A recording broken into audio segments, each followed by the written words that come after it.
शहर के बीचों बीच पुरानी किताबों की दुकानों और मसालों की तेज खुशबू वाली गलियों में एक छोटी काली बिल्ली रहती थी जिसका नाम किट्टी था। किट्टी बहुत ही शरारती और नन्ही थी।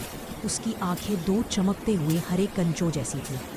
वह अपनी माँ और दो भाई बहनों के साथ एक पुराने लकड़ी के डिब्बे में रहती थी। बाजार में जीवन मुश्किल था और अक्सर उन्हें भूखा रहना पड़ता था।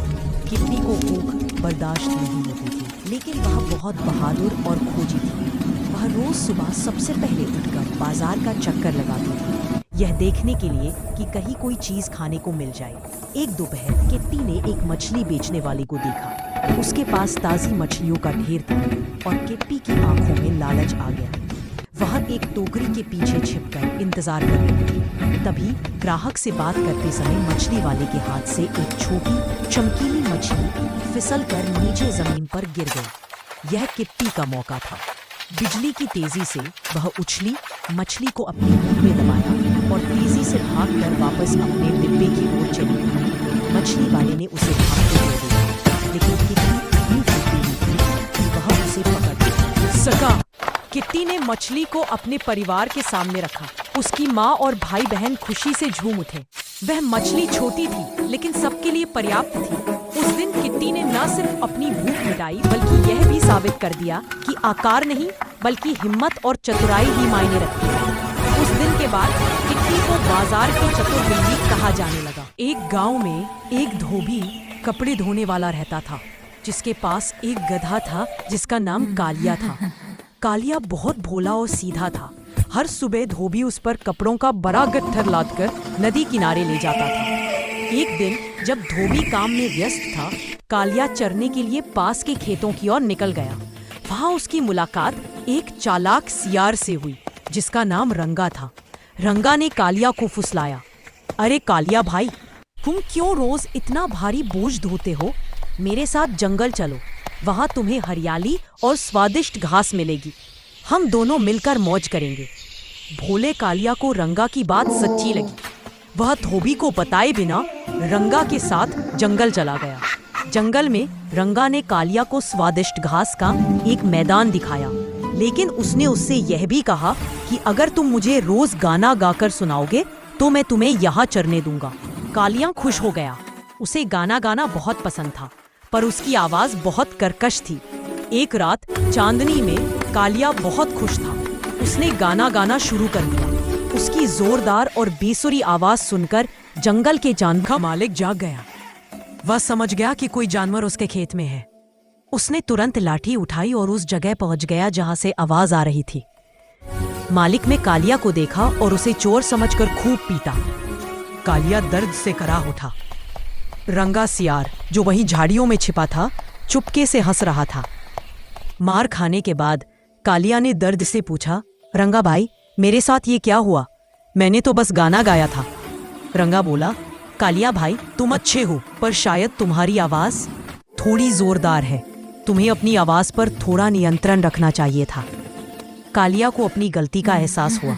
उसे समझ आ गया कि उसे किसी अजनबी की मीठी बातों पर भरोसा नहीं करना चाहिए था और उसे अपना काम ईमानदारी से करना चाहिए था।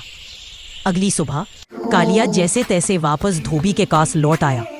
धोबी ने उसे माफ कर दिया, लेकिन कालिया ने उस दिन से ठान लिया कि वह कभी भी किसी लालच में आकर अपने मालिक का साथ नहीं छोड़ेगा और वह जंगल में कभी नहीं जाएगा। एक घने जंगल में जहां सूरज की किरणें मुश्किल से जमीन तक पहुंच पाती थीं, वहां गोलू नाम का एक बहुत ही शरारती और बड़ा दिल वाला हाथी रहता था। गोलू बाकी हाथियों से अलग था। जहां बाकी हाथी सिर्फ पत्तियां खाते थे और मिट्टी में खेलते थे, गोलू को नई नई चीजें खोजना और सबकी मदद करना बहुत पसंद था। एक दोपहर जब जंगल में सन्नाटा था, गोलू खेलते खेलते जंगल के सबसे सूखे हिस्से में पहुंच गया। वहां उसने देखा कि एक छोटी हिरनी मीरा एक सूखी हुई नदी के किनारे उदास खड़ी थी। अरे मीरा, तुम इतनी उदास क्यों हो? गोलू ने अपनी भारी आवाज में पूछा। मीरा ने धीरे से कहा, गोलू भैया, ये जादुई नदी थी जो कभी पूरे जंगल को पानी देती थी, लेकिन अब ये सूख गई है। दूर दूर तक पानी नहीं है और हमें बहुत प्यास लग रही है। गोलू ने नदी की सूखी जमीन को देखा। उसे बहुत बुरा लगा उसने तुरंत फैसला किया कि वह इस नदी को फिर से जिंदा करेगा। लेकिन कैसे? ये तो बहुत बड़ा काम था। गोलू ने हिम्मत नहीं हारी। उसने अपनी सूंड में थोड़ी मिट्टी उठाई और दूर एक पहाड़ की तरफ चल दिया, जहां एक छोटा सा झरना बहता था। गोलू ने ठान लिया कि वह झरने के पानी को अपनी सूंड में भरकर एक एक बूंद करके इस सूखी नदी तक लाएगा। अगले कई दिन तक गोलू रोजाना यही काम करता रहा। पहाड़ तक जाना, सूंड में पानी भरना और नदी की सूखी जमीन पर उसे डालना। उसका शरीर थक जाता था, लेकिन उसका दिल नहीं थकता था। दूसरे जानवरों ने गोलू को देखा और पहले तो उसका मजाक उड़ाया। इतनी सी सूंड से इतनी बड़ी नदी कैसे भर जाएगी? लेकिन जब उन्होंने गोलू की मेहनत और लगन देखी, तो वे भी उसकी मदद के लिए आ गए। बंदरों ने उसे रास्ते में फल दिए, खरगोशों ने उसके लिए रास्ता साफ किया और पक्षियों ने उसे गाने सुनाकर उसका हौसला बढ़ाया। धीरे धीरे गोलू की मेहनत रंग लाई। कुछ हफ्तों बाद सूखी जमीन पर नमी दिखने लगी और फिर एक सुबह एक छोटी सी जलधारा बह निकली। पूरा जंगल खुशी से झूम उठा। मीरा और बाकी जानवर पानी पीकर बहुत खुश हुए।